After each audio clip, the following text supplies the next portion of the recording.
My fellow Americans, when I ran for president, I was told the days of bipartisanship were over and that Democrats and Republicans can no longer work together. But I refuse to believe that because America can never give in to that way of thinking. Look, the only way American democracy can function is through compromise and consensus. And that's what I work to do as your president. You know, to forge bipartisan agreement where it's possible and where it's needed. I've signed more than 350 bipartisan laws thus far in just 2.5 years, including an historic law that rebuilding America so that we can rank #1 in the world in infrastructure instead of where we rank now, number 13 in the world. Another historic law, rebuilding our manufacturing base so that we'll lead the world once again in making semiconductor chips so much more and so many more sophisticated ones. And now, a bipartisan budget agreement. This is vital because it's essential to the progress we've made over the last few years is keeping full faith and credit of the United States of America and passing a budget that continues to grow our economy and reflects our values as a nation. That's why I'm speaking to you tonight, to report on the crisis averted and what we're doing to protect America's future. Passing this budget agreement was critical. The stakes could not have been higher. If we had failed to reach an agreement on the budget, there were extreme voices threatening to take America for the first time in our 247-year history into default on our national debt. Nothing would have been more irresponsible. Nothing would have been more catastrophic. Our economy would have been thrown into recession. Retirement accounts for millions of Americans would have been decimated. 8 million Americans would have lost their jobs. Default would have destroyed our nation's credit rating, which would have made everything from mortgages to car loans to funding for the government much more expensive. And it would have taken years to climb out of that hole. And America's standing as the most trusted, reliable financial partner in the world would have been shattered. So, it was critical to reach an agreement. And it's very good news for the American people. No one got everything they wanted, but the American people got what they needed. We averted an economic crisis, an economic collapse. We're cutting spending and bringing the deficits down at the same time. We're protecting important priorities from Social Security to Medicare to Medicaid to veterans to our transformational investments in infrastructure and clean energy. I want to commend Speaker McCarthy. You know, he and I, and our teams, we were able to get along, get things done. We were straightforward with one another, completely honest with one another, respectful with one another. Both sides operated in good faith. Both sides kept their word. And I also want to commend other congressional leaders. House Minority Leader Jeffries, Senate Majority Leader Schumer, Senate Minority Leader McConnell. They acted responsibly and put the good of the country ahead of politics. The final vote in both chambers was overwhelming, far more bipartisan than anyone thought was possible. So, I want to thank the members of Congress who voted to pass this agreement, which I'm going to sign tomorrow and become the law. So here's what the deal does. First, it cuts spending. And over the next 10 years, the deficit will be cut by more than $1 trillion. And that will be on top of the record $1.7 trillion.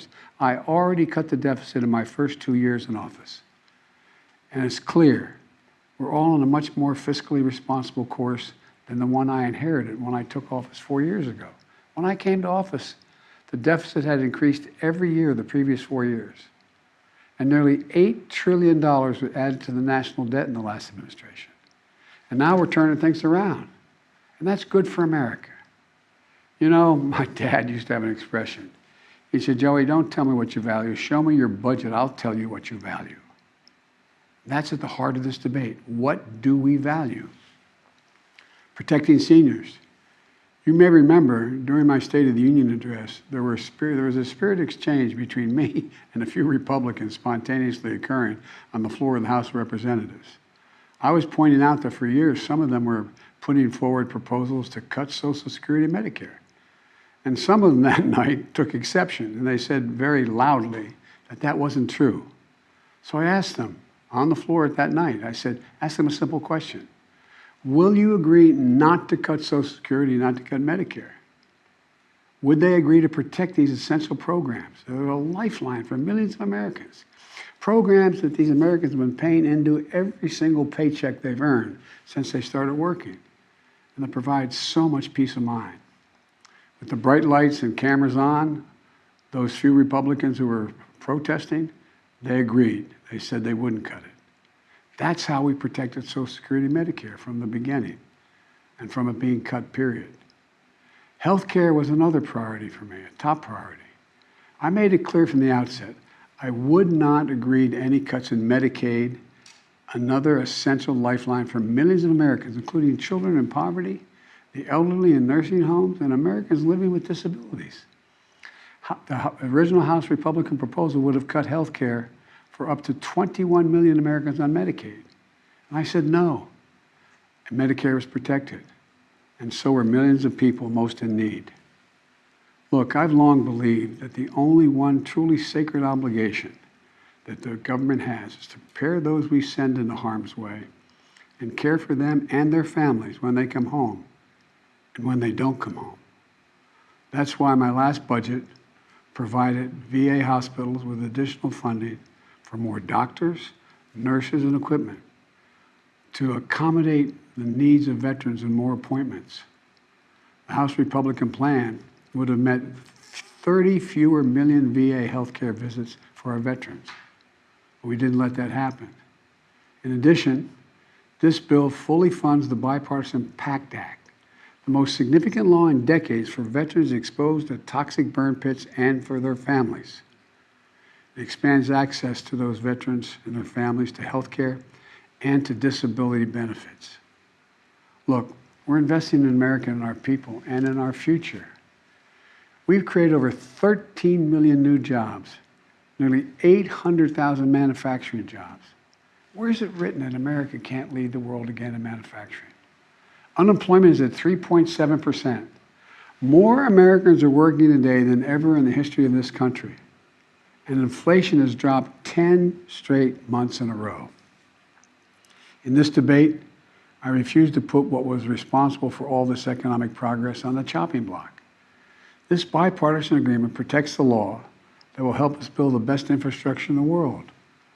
It fully protects the CHIPS and Science Act, which is going to bring key parts of our supply chain to America, so we don't have to rely on others, like semiconductors, those tiny computer chips smaller than the tip of your finger that affect nearly everything we rely on, from cell phones to building automobiles to the most sophisticated weapon systems and so much more. We protected another law that I passed and signed last year that finally beat Big Pharma, which I've been trying to do for over 30 years. It finally gives Medicare the power to negotiate lower drug prices, just like the VA has been able to do for veterans. This law has already dramatically cut the cost of insulin for seniors, from as much as $400 a month to just $35 a month for insulin. Negotiating lower drug prices not only saves seniors a lot of money, it saves the country a lot of money. $160 billion that's not having to be paid out because drug prices are more rational. We pay the highest drug prices of any industrial nation in the world, and it's just the beginning. You know, we also protected the most significant breakthrough ever in dealing with the existential threat of climate change. Today, new wind and solar power is cheaper than fossil fuel. Since I've been in office, clean energy and advanced manufacturing have brought in $470 billion in private investments. It's going to create thousands of jobs, good-paying jobs, all across this country, and help the environment at the same time. Remember, at the beginning of this debate, some of my Republican colleagues were determined to gut the clean energy investments. I said no. We kept them all. And there's so much more to do. We're going to do even more to reduce the deficit. We need to control spending if we're going to do that. But we also have to raise revenue and go after tax cheats and make sure everybody's paying their fair share. No one, I promise, no one making less than $400,000 a year will pay a penny more in federal taxes. But like most of you at home, I know the federal tax system isn't fair. That's why I kept my commitment, again, that no one earning less than $400,000 a year will pay a penny more in federal taxes. That's why last year I secured more funding to go more IRS funding to go after wealthy tax cheats. The nonpartisan Congressional Budget Office, and it is nonpartisan, says that this bill will bring in $150 billion, and other outside experts expect that it would save as much as $400 billion because it's forcing people to pay their fair share.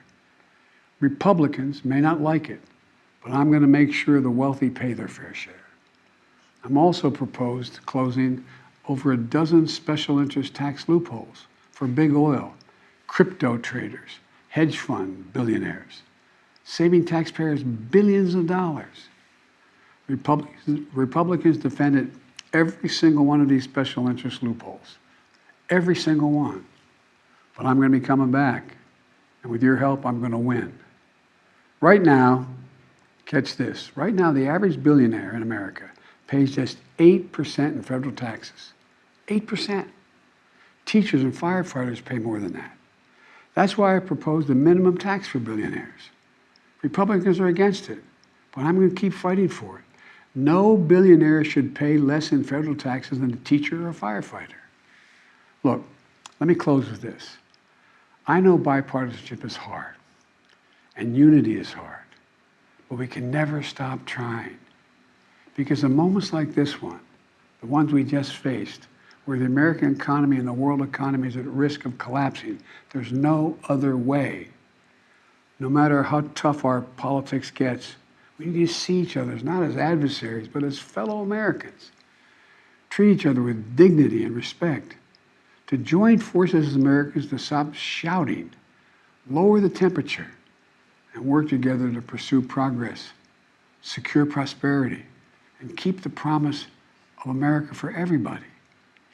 As I've said in my inaugural address, without unity, there is no peace, only bitterness and fury. And we can never become that country. I can honestly say to you tonight that I've never been more optimistic about America's future. We just need to remember who we are. We are the United States of America.